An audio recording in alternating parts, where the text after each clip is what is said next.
Good morning बच्चों। आज हम नया चैप्टर स्टार्ट कर रहे हैं अपनी थर्ड यूनिट का फ्रिक्शन। ठीक है, तो बेटा आपके थर्ड यूनिट में दो चैप्टर हैं जो एक हम कंप्लीट कर चुके हैं और ये आपका स्टार्ट हो गया आज। ओके, तो देखिए फ्रिक्शन क्या है बेटा। आपने इससे पहले इतने क्वेश्चन किए, इंक्लाइन सरफेस लिया, प्लेन सरफेस लिया, बॉडी को यहाँ भी रखा, बॉडी को यहाँ भी रखा, लेकिन आप एक बात लिखते थे फॉर स्मूथ सरफेस या फ्रिक्शन लेस सरफेस। क्या लिखते थे हम? Friction less surface.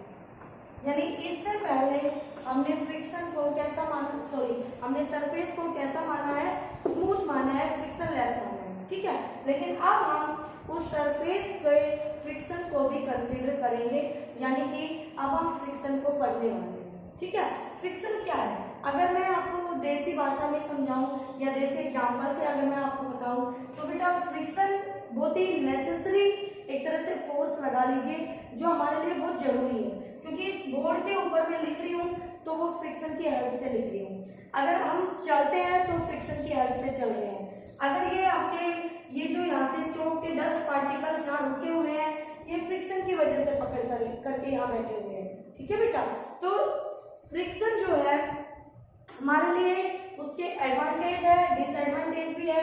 डिसएडवांटेज कैसे है? क्योंकि जो फ्रिक्शन होता है मशीनरी पार्ट्स में उनके पुर्जों को घसा देता है, क्योंकि जो आपस में रगड़ते हैं तो उनकी जो लेयर्स होती है वो आपस में घस जाती हैं ड्यू टू फ्रिक्शन। ठीक है बेटा, तो आपके जो पार्ट्स हैं वो फिर घसने लग जाते हैं, मशीन खराब हो जाती है, तो ये सब उसके डिसएडवांटेज है। बट इसके बिना हमारी लाइफ भी संभव नहीं है। ठीक है बेटा, तो हमें इसको मोशन में डिस्कस करना है कि फ्रिक्शन का मोशन में क्या रोल है। ओके, तो देखिए जो फ्रिक्शन होता है बेटा, हम लोग ये सोचते हैं कि फ्रिक्शन मोशन का अपोज करता है। फ्रिक्शन क्या करता है? मोशन का अपोज करता है। लेकिन बेटा ये कहना तो गलत होगा कि ये मोशन का अपोज करता है, और इसका बिल्कुल एग्जैक्ट जो हम कहेंगे वो ये होगा कि फ्रिक्शन जो है वो रिलेटिव मोशन का अपोज करता है। जब दो बॉडीज के सरफेसेस कांटेक्ट में आते हैं, ठीक है, ये हमारा एक सरफेस है, इसके ऊपर ये ब्लॉक रखा हुआ है, तो यहाँ पर ये जो पार्ट आप देख रहे हैं, ये यहाँ पर ये दो अलग अलग नेचर के सरफेस कांटेक्ट में आ रहे हैं। किसमें आ रहे हैं? कांटेक्ट में आ रहे हैं। तो यहाँ अब ब्लॉक जिस डायरेक्शन में जाएगा उसके रिलेटिव मोशन किसके रिस्पेक्ट में जाएगा? टेबल के रिस्पेक्ट में, तो उसके मोशन का अपोज करने के लिए फ्रिक्शन माना है। ठीक है बेटा, तो मान लीजिए आपके ब्लॉक पे फोर्स ऐसे लगा है, तो टेबल के रिस्पेक्ट में ये इधर जा रहा है, तो इसके मोशन का अपोज करेगा, तो जो टेबल इस पे फ्रिक्शन फोर्स लगाएगी वो इस डायरेक्शन में लगाएगी। F of on the block due to table, ये टेबल ने लगाया है ब्लॉक के ऊपर फ्रिक्शन फोर्स, अपोजिंग फोर्स। आप इसको स्मॉल एफ से दिखा लीजिए फ्रिक्शन के लिए। बोलो बेटा, तो ये रिलेटिव मोशन का अपोज करता है, मतलब ये ब्लॉक इस टेबल के रिस्पेक्ट में ऐसे आगे जा रहा है, तो इसका अपोज करने के लिए फ्रिक्शन अपोजिट में आ जाएगा। ठीक है बेटा, क्लियर है? ओके, तो यहाँ पर अब ध्यान से और समझ लीजिएगा, इस बॉडी का जो mg है वो नीचे एक्ट कर रहा है, तो mg हमारा कैसा फोर्स है? Non contact. कैसा फोर्स है? Non contact. बट जो नॉर्मल है वो इन दोनों कॉन्टेक्ट सरफेस के नॉर्मली लग रहा है, ये नॉर्मल। तो बेटा जी फ्रिक्शन भी एक कॉन्टेक्ट फोर्स है, दो बॉडी कांटेक्ट में आती है तभी फ्रिक्शन एक्ट करता है। तो फ्रिक्शन फोर्स कैसा हुआ? कांटेक्ट फोर्स हुआ। नॉर्मल फोर्स कैसा हुआ? कांटेक्ट फोर्स हुआ, कांटेक्ट फोर्स। ठीक है, लेकिन mg कैसा हुआ? Non contact force. तो हमारे पास इन दोनों फोर्सेस का, कांटेक्ट फोर्सेस का जो रिजल्टेंट होगा नेट कांटेक्ट फोर्स वो ये होगा, this is the F net contact force, net contact force, ठीक है। तो एक बॉडी पर नेट कॉन्टैक्ट फोर्स का वो कंपोनेंट जो अलोंग दी कॉन्टैक्ट फोर्स या टेंजेंशियल टू कॉन्टैक्ट फोर्स आएगा, वो ही कंपोनेंट फ्रिक्शन फोर्स होगा। फिर से सुन लीजिए बेटा, फ्रिक्शन फोर्स कौन सा होगा? Friction force net contact force का वो कंपोनेंट है जो दोनों बॉडी के कॉन्टैक्ट सरफेस के टेंजेंशियल एक्ट कर रहा है। कैसे एक्ट कर रहा है? टेंजेंशियल, टेंजेंशियल का मतलब अलोंग दी सरफेस एक्ट कर रहा है। तो ये देखो अलोंग दी सरफेस एक्ट कर रहा है, ये एक्ट कर रहा है, दिख गया? समझ में आ गया?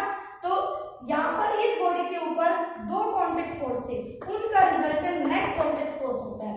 तो उन दोनों में से मतलब नेट कॉन्टैक्ट फोर्स का वो कंपोनेंट जो कॉन्टैक्ट सरफेस के अलोंग एक्ट करे वो तो फ्रिक्शन फोर्स होता है बेटा, और जो कॉन्टैक्ट सरफेस के नॉर्मली एक्ट करे वो नॉर्मल रिएक्शन होता है बच्चों। आगे चल के आप फिर से यही दोनों बातें डिस्कस करेंगे, क्योंकि आगे चल के हमें बहुत अलग अलग एंगल डिस्कस करने हैं, ठीक है। तो आपको ये समझ में आ गया होगा कि फ्रिक्शन क्या करता है, कैसे अप्रोच करता है, किसका अप्रोच करता है, मोशन का या रिलेटिव मोशन का? तो ये रिलेटिव मोशन का अप्रोच करता है, ठीक है बेटा। अब आता है कि जो हमारा फ्रिक्शन है वो, अच्छा कोई आपसे ये पूछे कि मैम ये फ्रिक्शन कैसे एक्ट कर रहा है, कैसे यहाँ पे फ्रिक्शन लग रहा है? बेटा जी, जब हम अपने सरफेसेस को किसी माइक्रोस्कोप से या आपके पास कोई रिजॉल्विंग पावर वाला लेंस हो तो आप देखेंगे तो आपको ये सरफेसेस रफ दिखाई देंगे, स्मूथ की बजाय। कैसे दिखाई देंगे? रफ। तो रफ होंगे ना तो वो क्या करते हैं, जैसे आपके पास एक तो ये वाला सरफेस ऐसा दिखाई देगा, इसके ऊपर दूसरा सरफेस इस तरह से आ जाएगा, उसके भी ऐसे। तो ये कहीं कहीं पे एक दूसरे को इंटरलॉक कर लेते हैं। क्या कर लेते हैं? इंटरलॉक कर लेते हैं। यानी इन दोनों बॉडीज के मॉलिक्यूल्स, एटम्स के बीच में एक फोर्स ऑफ अट्रैक्शन होता है, तो वो अपने आप को बांध लेते हैं, ठीक है। तो उस फोर्स को तोड़ने के लिए जितना हमें फोर्स चाहिए होता है वो हम अप्लाई फोर्स लगाते हैं। तो जब तक उस फोर्स को हम नहीं तोड़ पाते तब तक वो उसका अपोज करता रहेगा अप्लाई फोर्स का, ठीक है, बॉडी को चलाने नहीं देगा। तो वो ही उसका फ्रिक्शन फोर्स बनता है। बोलो बेटा, क्लियर है? आप फोर्स लगा रहे, बॉडी चली नहीं रही, आप फोर्स लगा रहे, बॉडी आगे नहीं बढ़ रही है, तो वो उसका अपोज कर रहा है मोशन का। क्या कर रहा है? मोशन का अपोज, ठीक है। तो आप देखिए टाइप की बात करेंगे कि फ्रिक्शन के टाइप कितने होते हैं, ध्यान से देखना। आपको जो फ्रिक्शन है बेटा वो 3 कैटेगरी में डिवाइड किया जाता है, ठीक है। सबसे पहले आपके पास आता है स्टैटिक फ्रिक्शन, स्टैटिक फ्रिक्शन। फिर आता है लिमिटिंग फ्रिक्शन, फिर आता है काइनेटिक, जिसको डायनामिक फ्रिक्शन भी आप कह देते हैं। स्टैटिक फ्रिक्शन को Fs से रिप्रेजेंट करते हैं, लिमिटिंग फ्रिक्शन को Fl से रिप्रेजेंट करते हैं, काइनेटिक फ्रिक्शन को Fk से रिप्रेजेंट करते हैं। अब इनको समझ लीजिए ये क्या करते हैं। स्टैटिक का मतलब होता है state of rest, state of rest, यानी कि एक सरफेस के ऊपर एक बॉडी रखी हुई है और आप उस पे 5 न्यूटन फोर्स लगाया, आपने बॉडी नहीं चली, आपने 5 का 10 कर दिया, बॉडी नहीं चली, आपने 10 का 15 कर दिया, बॉडी फिर भी नहीं चली, तो वो कौन सी स्टेट में बनी हुई है? रेस्ट में। तो इतने फोर्स का अपोज करने के लिए कोई और फोर्स तो आया होगा। अब आप ध्यान से देखिए, पहले 5 फिर 10 न्यूटन लगाया, फिर 15 न्यूटन लगाया, यानी कि इसको रेस्ट में रखने के लिए जब 5 लगाया तो वो अपोज करने के लिए 5 ही आया होगा, जब 10 लगाया तो अपोज करने के लिए 10 हो गया होगा, जब 15 लगाया तो अपोज करने के लिए 15 हो गया होगा। अगर अपोज वाला ज्यादा हो जाता है तो वो तो उस तरफ चल पड़ेगी, क्योंकि नेट फोर्स जहां ज्यादा फोर्स मिलेगा बॉडी उस तरफ चल पड़ेगी। बॉडी तो तब नहीं चलती ना जब नेट फोर्स 0 होता है। बोलो बेटा। तो 5 आया तो 5 बन के बैठ गया यहाँ पे, मैंने इधर लगाया वो यहाँ आ गया, यहाँ ये 5 बन गया। फिर मैंने 10 लगाया तो 10 बन गया, मैंने 15 लगाया तो 15 बन गया। यानी इसने सोच लिया कि मैं इस बॉडी को टच से मस नहीं होने दूंगा, तुम्हें जितना जो लगाना वो लगा लो। लेकिन इसकी कब तक चलेगी बेटा? एक टाइम ऐसा आएगा तब इसकी नहीं चलेगी, लेकिन अभी इसकी चल रही है। ठीक है, तो देखिए ध्यान से, इसका मतलब ये हुआ कि ये जो फ्रिक्शन है ये स्टेट ऑफ रेस्ट में, जब तक बॉडी रेस्ट में रहेगी तब तक ये लगा रहेगा। हम अप्लाई फोर्स लगाएंगे तभी ये लगेगा। अगर मैंने इस पे कोई फोर्स नहीं लगाया, 0 फोर्स लगाया, तो इसका अपोज करने वाला फोर्स भी 0 रहेगा। ठीक है, मैं फोर्स बढ़ा रही हूं तो ये भी बढ़ रहा है, तो ये अपने आप में क्या है? सेल्फ एडजस्टिंग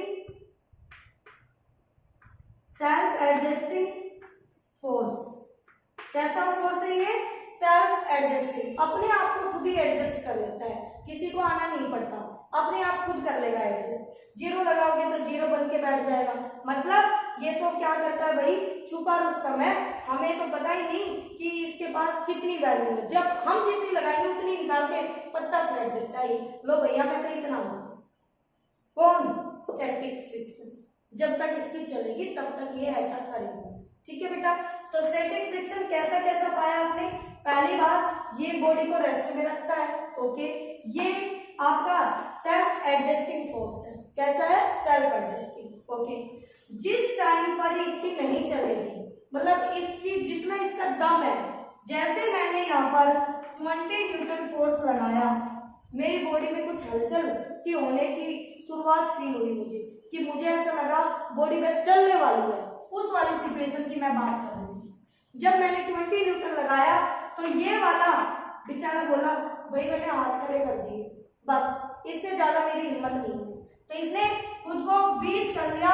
20 से ज्यादा अगर आपने लगा दिया, ये इसकी मैक्सिमम लिमिट है, इसीलिए इसको बोला गया है लिमिटिंग फ्रिक्शन। और लिमिटिंग फ्रिक्शन जो होता है वो बराबर होता है मैक्सिमम स्टैटिक फ्रिक्शन के।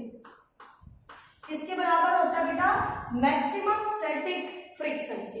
ठीक है, तो उस सिचुएशन पे आपका स्टैटिक फ्रिक्शन मैक्सिमम हो जाएगा, उसके बाद वो नहीं बढ़ेगा और उसको हम लिमिटिंग फ्रिक्शन नाम देंगे। ठीक है, तो जिस टाइम पर body just tend to move करे, जस्ट उसकी टेंडेंसी मूव करने की हो, वो लिमिटिंग फ्रिक्शन कहलाता है। ओके, उसके बाद काइनेटिक या डायनेमिक फ्रिक्शन। अब आपने देखा होगा फर्श के ऊपर एक बक्सा रखा है हमेशा, उसको चलाने के लिए हमें बहुत ज्यादा जोर लगाना पड़ता है, लेकिन जैसे वो बक्सा चल पड़ता है हम थोड़ा कम फोर्स लगा के भी उसको मूव कर लेते हैं। ठीक है, वो ये वाली सिचुएशन है। यानी जो काइनेटिक फ्रिक्शन होता है एफ के, वो ऑलवेज लेस होता है मैक्सिमम से। एफ के always less F L limiting friction. और लिमिटिंग फ्रिक्शन आपका क्या है? लिमिटिंग फ्रिक्शन आपका क्या है? लिमिटिंग फ्रिक्शन स्टैटिक फ्रिक्शन है, लेकिन मैक्सिमम वाला। कौन सा है? मैक्सिमम वाला। बोलो बेटा, क्लियर हो गया होंगे आपको फ्रिक्शन के तीनों टाइप क्या है? ठीक है, कौन सा फ्रिक्शन कब आता है? ओके बेटा, ओके भाई। चलिए अब जो नेक्स्ट हम, अच्छा इसका एक बहुत ही इंपॉर्टेंट ग्राफ है वो डिस्कस कर लेते हैं। देखिए ध्यान से, वो ग्राफ भी आपको बता देगा पूरी कहानी। अप्लाइड फोर्स के साथ ग्राफ देखिए। This is the applied force F, this is the force of friction. ठीक है, कोई बॉडी है, ये लो, ये बॉडी रख दी आपके सामने, कोई सरफेस है, ये बॉडी, 0 फोर्स अप्लाइड, कोई फोर्स नहीं, तो 0 फ्रिक्शन। तो क्या फ्रिक्शन यहाँ पॉइंट मेरा यहाँ आएगा, अप्लाइड भी 0, फ्रिक्शन भी 0। मैंने फोर्स बनाना शुरू किया 5 न्यूटन, 10 न्यूटन, 15 न्यूटन, 20 न्यूटन, जब तक body just tend to move नहीं करेगी तब तक फोर्स स्टैटिक फ्रिक्शन डायरेक्टली होगा अप्लाइड फोर्स की। जब तक, मतलब इस पॉइंट तक स्टैटिक फ्रिक्शन अप्लाइड फोर्स के डायरेक्टली रहेगा बेटा, ठीक है। जैसे ही बॉडी टेंड टू मूव करना शुरू करेगी, उसकी टेंडेंसी उस पर वो मैक्सिमम फ्रिक्शन हो जाएगा, जिसको लिमिटिंग या मैक्सिमम स्टैटिक फ्रिक्शन आप कह रहे हैं। ये आपका वो वैल्यू है जिस पर आपका फ्रिक्शन मैक्सिमम हो चुका है। यहाँ पर एफ मैक्सिमम स्टैटिक फ्रिक्शन, यहाँ से यहाँ तक आपका फोर्स बढ़ा, अप्लाई फ्रिक्शन भी बढ़ा। अब फोर्स बढ़ाए जाओ, फ्रिक्शन थोड़ा सा डाउन आएगा, यहाँ से हल्का सा डाउन आएगा और बॉडी को एक यूनिफॉर्म मोशन में ले जाएगा। तो ये कौन सा फ्रिक्शन दिखाया? एफ की काइनेटिक। जब बॉडी मोशन में आ जाती है तो कौन सा फ्रिक्शन होता है? जो मैक्सिमम से थोड़ा सा कम होता है वो होता है काइनेटिक फ्रिक्शन। बोलो बेटा। तो ये ग्राफ है आपका फोर्स ऑफ फ्रिक्शन और अप्लाइड फोर्स के बीच। अब अप्लाइड फोर्स बढ़ा दिया हमने, यहाँ से देखो बढ़ा दिया, खूब बढ़ा दिया, लेकिन काइनेटिक फ्रिक्शन सेम ग्राफ देखो वो उतना ही रहेगा, ठीक है, वो नहीं बढ़ेगा। फिर मैक्सिमम हो लिया, जो मैक्सिमम होगा उसको हमने लिमिटिंग फ्रिक्शन किया। ओके बेटा, तो यहाँ तक पूरी इसकी थ्योरेटिकल था। आप इसको अच्छे से समझे, ग्राफ भी पूछते हैं, इन सब में ऑर्डर भी पूछ लेते हैं, इंक्रीजिंग इनका ऑर्डर लिखिए कौन सबसे ज्यादा है। तो सबसे ज्यादा कौन सा है? आपका लिमिटिंग फ्रिक्शन है। फिर उससे कम कौन है? उससे कम काइनेटिक है। काइनेटिक की भी दो कैटेगरी हम आगे पढ़ेंगे, एक आएगी रोलिंग काइनेटिक फ्रिक्शन की दो कैटेगरी आएगी बेटा, एक रोलिंग बॉडी को रोल करते हुए लेके जाए और एक स्लाइडिंग बॉडी को स्लाइड करते हुए लेके जाए। रोलिंग फ्रिक्शन और एक स्लाइडिंग फ्रिक्शन। तो बच्चों एक बात बताना, किसी बॉडी को घसीट के लाना इजी है या उसको रोल करते हुए ले जाना? रोल करते हुए लेके जाना इजी है। तो जो रोलिंग फ्रिक्शन होगा एफ आर जो होगा वो आपका लेस होगा स्लाइडिंग फ्रिक्शन से, स्लाइडिंग। तो यहाँ से आप इनका ऑर्डर भी यहाँ लिख सकते हो, ठीक है। इसको रिप्लेस करके सबसे ज्यादा लिमिटिंग, उससे कम रोलिंग, उससे कम रोलिंग, पहले स्लाइडिंग लेंगे ना, तो सबसे ज्यादा आपका लिमिटिंग यानी कि स्टैटिक मैक्सिमम, उससे कम स्लाइडिंग, सबसे कम रोलिंग, ठीक है बेटा। तो इस तरह से इंक्रीजिंग या डिक्रीजिंग ऑर्डर आपसे पूछ लेता है एक नंबर के अंदर। सबसे ज्यादा लिमिटिंग, उससे कम स्लाइडिंग, सबसे कम रोलिंग, ठीक है। तो ये और टाइप ऑफ फ्रिक्शन आपके सामने है। ओके बच्चों।